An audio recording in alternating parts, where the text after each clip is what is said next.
సహాయం చేసే వ్యక్తులుగా ఉండాలి. అందుకనే మీకా ద్వారా దేవుడు తెలియజేస్తూ ఉన్నాడు. చాలా విషయాలు ఉన్నాయి. దేవుని బిడ్డలారా, లేఖన భాగంలో యెషయా గ్రంథం 1:17 కూడా మనం చదివినట్లయితే అక్కడ రాయబడతా ఉంది, కీడు చేయుట మానుడి, మేలు చేయ నేర్చుకునుడి, న్యాయము జాగ్రత్తగా విచారించుడి, హింసింపబడు వారిని విడిపించుడి, తండ్రి లేని వారికి న్యాయము తీర్చుడి, విధవరాలి పక్షముగా వాదించుడి. దేవుడు ఇక్కడ తెలియజేస్తున్నాడు.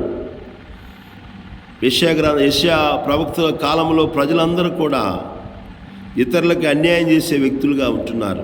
పేదలకు, విధవరాళ్లకు, తండ్రి లేని వారికి అన్యాయం చేసే వ్యక్తులుగా ఉంటున్నారు. అందుకని దేవుడి వాక్యం చెబుతుంది, హెచ్చరిస్తూ ఉన్నాడు, కీడు చేయటం మానండి, మీరు కీడు చేయటం మానండి, మేలు చేయ నేర్చుకునుడి అంటున్నాడండి.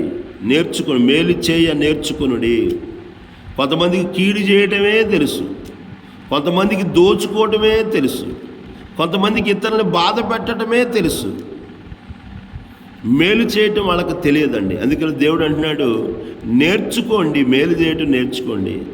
ఉదయకాల సమయంలో వాక్యం ఇచ్చిన నా ప్రియమైన దేవుని బిడ్డలారా, మనము ఇతరులకి మేలు చేసే వ్యక్తులుగా ఉండాలి. అలయక మేలు చేయాలని ఉంది. ఉదయకాల సమయంలో దోచుకునే వ్యక్తిగా ఉన్నావా? నీ పొరుగు వారికి, నీ తోటి వారికి, నీ సహోదరుడికి, నీ సహోదరికి, నీ ఇంటి వాళ్ళకి, నీ ఇరుగు పొరుగు వాళ్ళకి, నీ సంఘస్థులకి, గ్రామంలో ఉన్న వ్యక్తులకి నీవు అన్యాయం చేసే వ్యక్తిగా ఉన్నట్లయితే నిశ్చయంగా నువ్వు దేవుని దృష్టిలో పాపము చేస్తున్నావు అని బైబిల్ చెబుతావు. అందుకనే కీడు మాని మేలు చేయ నేర్చుకునుడి, చక్కని మాటలు, న్యాయము జాగ్రత్తగా విచారించుడి, హింసించబడు వారిని విడిపించుడి, తండ్రి లేని వారికి న్యాయం తీర్చుడి, విధవరాలి పక్షముగా వాదించుడి అని దేవుని మాటలు మనకి మరి తెలియచేయబడతా ఉన్నాయి.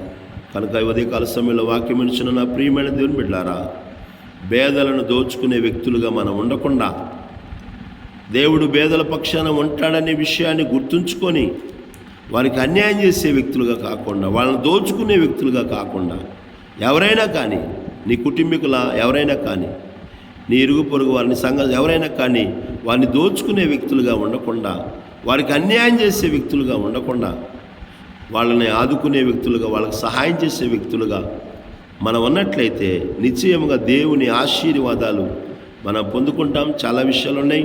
అవకాశం ఉంటే రేపు దినాన్ని ధ్యానం చేసుకుందాం. దేవుడి కొద్ది మాటలు మనందరి వినికిల్లో దీవించునుగాక. ఆమేన్.